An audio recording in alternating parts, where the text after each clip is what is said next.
Ici, les trains passent mais ne s'arrêtent plus. Séparé de la nationale par ses voies de chemin de fer, ce bâtiment atypique fut la gare d'un charmant petit village dominant une large vallée verdoyante et fertile. En contrebas, sous le vieux pont romain, s'écoule une tranquille rivière. Le clapotis de l'eau se mêle harmonieusement au bruit du vent qui fait danser les feuilles des arbres. On accède désormais à la bâtisse par un pittoresque chemin forestier à travers cette luxuriante végétation. Construite entre 1839 et 1841, elle arbore fièrement sa façade de briques roses et de pierre sous une élégante toiture d'ardoise. Dans le paysage, cette architecture riche en contrastes détonne et étonne. Cette gare est en fait l'exacte réplique d'une station anglaise. Ceci en hommage à Stephenson fils qui s'était lié d'amitié avec Paulin Talabot, concepteur de l'édifice. La porte grande ouverte semble attendre quelques voyageurs retardataires d'un demi-siècle. En effet, desservie essentiellement par des trains omnibus, elle vendra son dernier ticket en 1973. Son cachet extraordinaire la classera au monument historique en 1987. Mais ça ne la sauvera pas. Aujourd'hui, elle est à la vente pour la modique somme de 195 000 €. Alors avant que la petite gare ne perde définitivement son statut, allons lui rendre visite. Elle a tant de choses à nous raconter sur ceux qui ont arpenté ses quais. Bonjour à tous les amis, on se retrouve aujourd'hui pour une nouvelle exploration. Très particulière car c'est une première sur la chaîne. Ludo, je peux dire bonjour moi aussi? Oui. Bonjour à tous et à toutes, parce qu'on a aussi un public très féminin, de plus en plus féminin d'ailleurs, je sais pas pourquoi, c'est peut-être le look de Ludo qui plaît énormément. En tout cas, bienvenue pour cette nouvelle vidéo, et c'est une première sur notre chaîne.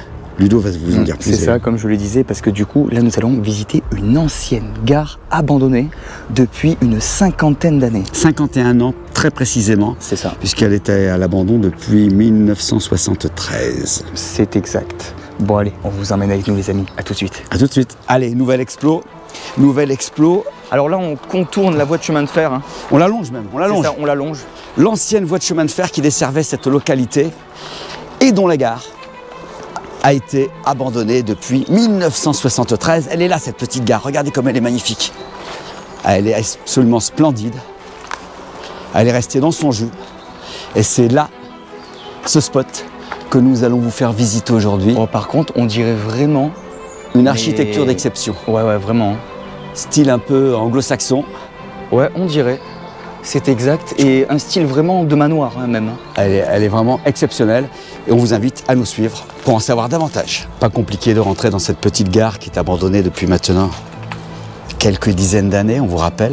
Plus de 50 ans d'abandon. Ou alors là, un froid se dégage au niveau de l'entrée. Par contre. Oh là là là. Alors, rien à voir avec une gare, c'est ça qui est fou. Regardez. Est-ce que quelqu'un pourrait supposer qu'il s'agit d'une gare SNCF? Oui, surtout qu'en plus, là, on dirait plus un chalet qu'une gare. On dirait un chalet de montagne, davantage qu'une gare. C'est absolument incroyable, cet endroit que nous découvrons aujourd'hui en votre compagnie. Cette ancienne gare, on fait déjà un plan d'ensemble avec Ludo. C'est ça, ouais. Et effectivement, pour confirmer ce qu'on vous dit, vous voyez, il y a encore les guichets qui sont ici, juste devant nous. Les guichets qui sont encore existants. Incroyable.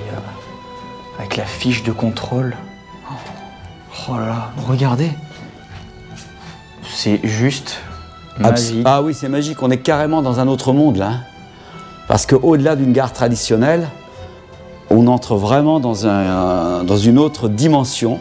Et si on commençait, tiens, avec ce petit coffre, cette petite malle. Est-ce que ça aurait été une mallette métallique oubliée par un voyageur étourdi? Rien à l'intérieur ne nous laissera retrouver son identité, en tout cas. Et au-dessus, nous avons toute une série de coupes. C'est vrai qu'à l'époque, les gares étaient beaucoup plus personnalisées que maintenant. C'est ça. Les gens qui étaient dans ces gares, les habitaient, bien souvent. D'ailleurs, on ira au-dessus. Vous verrez, il y a des chambres, il y a tout ce qu'il faut au-dessus pour que les gens puissent être sur place en permanence. Mais même en plus, ces petites gares de village, malheureusement, ont été désertées au fil des années. Hein. Exactement. Mais c'était la maison, en fait, du chef de gare. C'était sa maison. Ça. Et le rez-de-chaussée était l'endroit où il recevait donc sa clientèle, ses voyageurs. C'est pour ça qu'il n'hésitait pas à personnaliser cet endroit. Sans doute, ce chef de gare avait-il un chien? Ah oui. En plus, un magnifique chien qui est là, sur cette photo. Il n'hésitait pas donc à personnaliser sa gare selon ses goûts, selon ses envies, et en tout cas celle-ci, comme vous pouvez le constater, est absolument ravissante. Comme disait Ludo, on dirait un petit chalet de montagne. Avec Absolument rien à voir avec une gare. que des planches de bois qui sont mises là. Des bancs en bois. Et une petite table même pour patienter, pour ceux qui auraient raté leur train. Une petite table, ces 2 chaises. Mais c'est limite convivial. Hein. Ah, tout à fait, complètement. J'imagine un poêle, je pense qu'il y avait peut-être un poêle ici, à l'époque. Donc ça devait chauffer, c'est possible. Ah oui, un petit arrondi là, ouais. Il y avait à mon avis un poêle, et puis on y lisait quelques magazines, comme dans les salles d'attente des médecins, des dentistes, pour faire passer le temps. Gala. En compagnie d'autres personnes, on faisait connaissance. C'était des endroits de rencontre, de convivialité. Rien à voir avec les gares que nous connaissons aujourd'hui. C'est ça. Je suis enceinte. En plus, attends, 7 francs. C'est en francs, effectivement. C'était en francs, les amis. Est-ce que tu as l'année, Ludo, de toute façon? Bah alors j'aimerais bien l'avoir, mais je ne l'ai pas. Je pense pas qu'il soit aussi vieux que l'année de fermeture de cette gare, parce que je pense que des gens sont venus depuis, des jeunes peut-être, pour passer du bon temps ensemble, prendre un verre, s'échanger quelques bisous. Mais en tout cas, l'endroit est respecté. Hein. Bah là, on a d'ailleurs un petit cadre. Ouais, on a un joli cadre ici, ouais. Des fleurs. L'endroit est absolument magique. On est carrément dans une autre dimension. Donc effectivement, nous avons les guichets ici. Un monsieur qui a oublié donc sa petite sacoche de cuir qui est restée là. On a des cassettes, effectivement. Ah ouais, ça c'est dingue. On a des cassettes qui sont là également. Oh là là. Là, on a des petites plaques métalliques. À mon avis, je pense qu'il y avait des coupes avant, comme c'était le cas là-bas. Ah oui. Il y avait des coupes certainement ici. C'est ça. Peut-être que le chef de gare participait à des concours et de temps en temps, il remportait une coupe qu'il exposait au vu de ses clients. On va passer, pas dans l'arrière-boutique, ça ne doit pas se dire comme ça, mais derrière le comptoir. C'est ça. Ce fameux comptoir donc, de réception. Il avait ses tiroirs, il mettait donc les billets très certainement. Ah ouais. Il recevait donc ses clients derrière ces petites vitres, et qui fonctionnent encore, je pense. Regarde. Ah non, ça fonctionne plus, c'est bien dommage. Tout est vraiment roulé. Ah, ça devait sourire comme ça, en fait. Ouais, exact. Oh, c'est dingue. On a un ancien frigidaire qui est resté là, avec cette chaîne stéréo, à cassette, évidemment. D'où l'intérêt des cassettes que l'on retrouve un peu partout. Ah oui. Exact. Alors évidemment, il manque beaucoup de choses au niveau de la décoration, mais en plus d'un demi-siècle, c'est presque une évidence. Mais surtout qu'on le rappelle, c'est quand même en bord de route. Hein. Oh, absolument. Mais on devine quand même l'endroit, secrètement, on imagine les choses qui s'y passaient, les repas que le chef de gare prenait peut-être avec certains de ses voyageurs. Pourquoi pas, on peut l'imaginer. Il avait ici son vaisselier, son buffet. Je ne pense pas qu'à l'intérieur, il y a encore de la vaisselle. Non, il n'y a plus rien. Il n'y a absolument plus rien. Quelques pots qui restent là, pas grand-chose. Ah, ce vieux divan. Ouais, c'est exact. Qui n'a plus de divan que le nom. Ah oui, il a que le nom, parce que là, pour s'y asseoir, c'est un peu risqué. Ah bah là, ça se joue entre les ressorts, là. Et surtout, regardez ce que nous avons juste au bout, là. Je vais passer de l'autre côté. Ludo va faire le tour de la table. C'est ça. On a une vieille chaussure au pied de ce canapé également. Et regardez ce qu'on a. Le coffre. Le coffre coffre-fort, c'est ça. Où le contrôleur et chef de gare entreposaient les liquidités que leur laissaient donc leurs clients. D'ailleurs, il y a une clé au-dessus, parce que je pense pas que ce soit la clé du coffre, comme c'est pas possible. Et si ça l'était? Je pense pas, non, ça n'a rien à voir. Non, parce qu'elle a l'air vachement récente quand même, cette clé. Elle a été mise là, je pense, en décoration. C'est ça. Mais c'est extraordinaire d'avoir ce coffre ici, évidemment vide, hein, forcément. Mais il est là, emmuré, pour toujours. Nous avons ici de vieux interrupteurs. C'est ça. Quai côté Nîmes, quai 6 côté Nîmes. Quai V1, je vois pas, j'ai pas ouais, mis. quai V1. Côté Alès. Quai V2 Minuterie. bureau, salle d'attente, cour des voyageurs. Oh, c'est extraordinaire. Oh, c'est dingue. Prise de courant 110 volts. Vous voyez, c'était même pas 220 volts à l'époque, c'était 110 volts. Ça, c'est dingue. Hein. Avec Ludo, on est toujours derrière ce superbe comptoir en bois qui servait à accueillir donc la clientèle. Et donc là, on vous emmène dans les méandres de cette petite gare. Eh oui. Le fameux escalier, donc, que nous vous présentons à chaque fois, et celui-ci a encore son tapis. Son tapis, c'est ça? Et sa petite tringlerie pour le maintenir en place le long des marches. Alors évidemment, l'endroit où on marche actuellement et où les gens ont marché pendant des années, la couleur est un peu passée. Mais on devine les décors qui sont là, sur les contre-marches. On devine les décors qu'il y avait autrefois. Qu'est-ce qu'on fait, Ludo? On monte ou on descend? On peut descendre. Alors, hop, c'est parti. Avec ce petit portillon, nous allons descendre dans les sous-sols de cette gare SNCF désaffectée. Qu'allons-nous y trouver? Alors là, je me demande, parce que... Oh là là. Attention, il y a tout qui tombe là. Regarde, regarde, le crépi. Ouais, là c'est... Les enduits ne tiennent plus guère par l'humidité. On a une vieille porte défoncée juste en face de nous. Regardez-moi ça. Là, bon, ça va sous l'escalier, sans grand intérêt, et on arrive carrément dans les caves. Ah ouais? Et nous avons juste en face, là, ce qui, à mon avis, c'est bizarre, je pense que c'est une cuve. Une cuve de béton, une réserve d'eau, puisqu'à l'époque, je pense qu'il fallait faire quand même des réserves. Je pense qu'il doit y avoir une réserve d'eau derrière ce mur de béton, Ludo. Tu penses? Bah, ou à moins qu'ils aient planqué une locomotive, mais moi je pense que c'est une cuve hein, oui, je pense. Qui est derrière. Voilà. Je vois pas ce que ça peut être d'autre. Autrement, c'est vrai qu'au niveau des vestiges, on n'a plus grand-chose. Là, par contre, c'est un accès par lequel ils recevaient le charbon. Le charbon était livré par là, il le faisait tomber directement. Ah, donc c'était peut-être une réserve à charbon ici. Hein.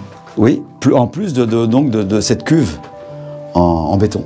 Nous sommes dans une gare, mais malgré tout, on est quand même stupéfait avec Ludo des décors, et notamment de ce superbe escalier en fer forgé, rampe en bois, moulée. Et regardez même les peintures, une espèce de torchis, couleur ocre, avec ces petits motifs tout le long. Rien n'a été laissé au hasard, rien n'a été négligé surtout au niveau du décor de cette gare qui est aussi belle de l'extérieur que de l'intérieur, en tout cas pour l'intérieur. Projetons-nous 50 ans en arrière. Oui, c'est ça, parce que vous verrez, il ne reste malheureusement pas grand-chose. Bah, même le compteur ici a pris cher. Hein. Oula, oui. Le compteur, il ne reste plus grand-chose. Et là, on arrive effectivement dans les parties vraiment d'habitation de la personne qui était ici. Et il ne reste pratiquement plus rien. Bah là, ouais, c'est malheureux à dire, mais ça a quand même bien été vandalisé. Hein. On est dans ce qui était sans doute la cuisine. Oui, je me demande si c'était pas une cheminée, ça. C'était une cheminée. C'était une cheminée sans être une cheminée, parce qu'en fait, il y a un conduit là. Et ici, je pense qu'il y a un gros poêle pour faire peut-être chauffer la nourriture, c'est bien possible. Et on a encore ce qui reste d'une armoire sur notre droite qui devait servir de vaisselier, puisqu'apparemment on est quand même dans la cuisine, dans la mesure où il y a des éviers à droite. Cette pièce avait été transformée en cuisine. Alors des fois, heureusement, il y a quand même certains vestiges pour nous aiguiller dans la localisation des pièces. Là, on devine que c'était une salle de bain, je dis bien on devine, parce que même la baignoire a pris cher. Hein. Ouais, là, vraiment, la baignoire est dans un état. Il n'y a plus grand-chose, évidemment. Ici, regardez, ces fameux volets intérieurs hein, qu'on retrouve quand même de façon assez régulière. Assez régulière dans tous les châteaux. C'est dans les châteaux, les manoirs, ces petits volets intérieurs qui permettaient donc, on vous le rappelle, on se permet de vous le rappeler, qui permettaient à la personne d'occulter la pièce sans prendre froid, sans ouvrir la fenêtre, sans perte de calories. Et on les a toujours. Regardez, là on arrive dans la chambre. Oh là, la chambre. La chambre est dans un piteux état de moisissure. Alors ils ont peint les volets comme ils ont peint les murs, à l'éponge, je pense. Ah ouais? Ouais, moi je pense que c'était fait à l'éponge, mais c'est rigolo ces volets qui sont à l'intérieur. La couleur, bon, c'est vrai que c'est la couleur, c'est une couleur. Couleur ocre. Couleur, un ouais, peu comme jaune bizarre quand même. Et bon, là, il nous reste tout juste le lit. L'ancien lit, c'est ça. tout juste le lit et derrière Ludo, ce qui devait être l'armoire, bah oui, effectivement. Oui, exact. Avec les bas de madame. Et c'est marrant parce que dans les bas, regardez ce qu'ils mettaient. Ils mettaient des herbes pour que ça sente bon dans l'armoire. Des herbes séchées. C'est pas la jambe de madame, hein, je vous rassure. Ça sent bien des herbes séchées. D'ailleurs, ça sent bon, ça sent le thym. Direction le second étage de cette petite gare désaffectée. Là, on remarquera que sur les marches ne sont plus recouvertes par le petit tapis d'agrément que nous avions jusqu'à présent. On fait attention quand même avec Ludo en montant cet escalier relativement instable, puisqu'on vous rappelle quand même que ça fait 5 décennies que le lieu n'est plus chauffé, n'est plus habité. Et regardez, je vous fais un plan d'ensemble sur tous les escaliers que nous venons de monter, qui sont assez beaux quand même. Joli petit escalier, mais de toute façon, comme le bâtiment lui-même. Hein. Alors, au dernier étage et sous les combles du bâtiment, des pièces avaient été aménagées. Ouais. Des pièces étaient habitables, regardez comme c'est magnifique. Ces alcôves dedans sur les fenêtres, là, c'est absolument splendide. On imagine facilement ce que c'était avant. Hein. Et c'est toujours pareil, il faut savoir se projeter, parce qu'évidemment, il ne reste plus grand-chose. Mais on peut imaginer quand même ce qu'était ce genre de pièces autrefois. C'est exact. Des pièces assez coquettes. Regardez ça, je pense que c'était une petite chambre, tout à fait sympathique, avec son petit banc qui servait également de coffre, judicieusement aménagé pour gagner de la place parce que c'était pas très grand, pardon. Et ces superbes charpentes visibles, on la voit, et les poutres sont en très bon état, Ludo. Ouais, là, je tiens à le préciser, je crois que si un jour ce bien est racheté, l'acquéreur n'aura pas à refaire la charpente. C'est déjà une très bonne chose. D'ailleurs, on n'a pas constaté non plus d'infiltration d'eau. Oui, c'est vrai. Ce qui est rare. En ce qui concerne les biens abandonnés, regardez, c'est rigolo cet habillage là, en fausse brique. Mais c'est joliment fait quand même. Hein. Ça donne un aspect tout à fait sympathique et chaleureux à cette pièce. Et nous avons donc une seconde petite pièce, la même que précédemment, sans le petit banc. Ah oui, là il y a... Peut-être une autre chambre d'enfant, pourquoi pas. C'est ça, il y avait des petites étagères apparemment. Beaucoup de bois quand même, beaucoup de bois dans cette gare. Il n'y a pas seulement la charpente, hein. Tous ces habillages de bois. Est-ce que c'était des gens qui étaient nostalgiques de la montagne? Bon les amis, ainsi s'achève cette exploration dans ce lieu vraiment insolite quand même. Complètement atypique. C'est pour aller où, mademoiselle? Quelle destination vous m'aviez dit tout à l'heure là? Ludo habillé pour mademoiselle, direction Arles, Nîmes, une ville du sud de la France. Ouais, je sais pas, je cherche sur la carte parce que je sais pas trop où on est là. Bon, en tout cas, on espère que cette visite vous a plu. Nous, ça nous a fait découvrir vraiment un univers qu'on ne connaissait pas, en tout cas sous cet aspect, puisqu'une gare SNCF comme ça, je pense qu'on n'est pas prêt d'en revoir. C'est ça. Bon, en tout cas, si l'exploration vous a plu, n'hésitez pas à vous abonner, à liker et à commenter. Si même vous avez déjà été dans cette gare, ça serait... pourquoi pas, tiens. Ça serait intéressant de savoir. Parce que effectivement, du coup, il y a sans doute eu beaucoup de voyageurs qui sont passés par là. Si quelqu'un qui nous regarde était dans cette gare il y a 51 ans, ça veut dire que la personne, si elle a que 20 ans, elle aurait déjà quand même 70 ans. Hein. Mais bon, pourquoi pas? Oui, allez. C'est vrai. Et nous, on se dit à très vite pour de prochaines expos, car là, on en a encore d'autres sous le coude. Et près d'ici en plus. Exactement. À très bientôt. Allez, à très bientôt. Comme dans la chanson, il suffirait de presque rien, peut-être 50 ans de moins. Et oui, c'est le temps qu'il aura fallu pour faire de cette gare une gare fantôme. Et pourtant, elle a encore fière allure dans son style british à l'élégance immuable. Il ne nous aura pas fallu beaucoup d'imagination pour apercevoir le chef de gare derrière son guichet, et quelques voyageurs patientés dans cette modeste salle d'attente si intimiste. Ici, nous sommes aux antipodes de nos gares actuelles, tellement impersonnelles, froides, immenses, sans authenticité, sans âme. Ce lieu témoigne d'une qualité de vie où les heures n'étaient pas comptées, le temps n'était pas trop court. Il s'inscrit dans l'histoire de notre pays, au même titre que manoir et château. Il est de ce fragile patrimoine, celui du petit peuple, cette délicate page de notre histoire que le demi-siècle a tournée. comme pour nous rappeler à des valeurs morales que notre société a gommées peu à peu. Chaleur, convivialité ou tout simplement bonheur de vivre, c'est ce que nous a inspiré cette petite gare qui continue à traverser le temps discrètement. Sa retraite bien méritée le lui permet, elle nous l'a confessé. Alors même si les trains ne s'arrêtent plus, elle a tout le temps de les regarder passer avec nostalgie.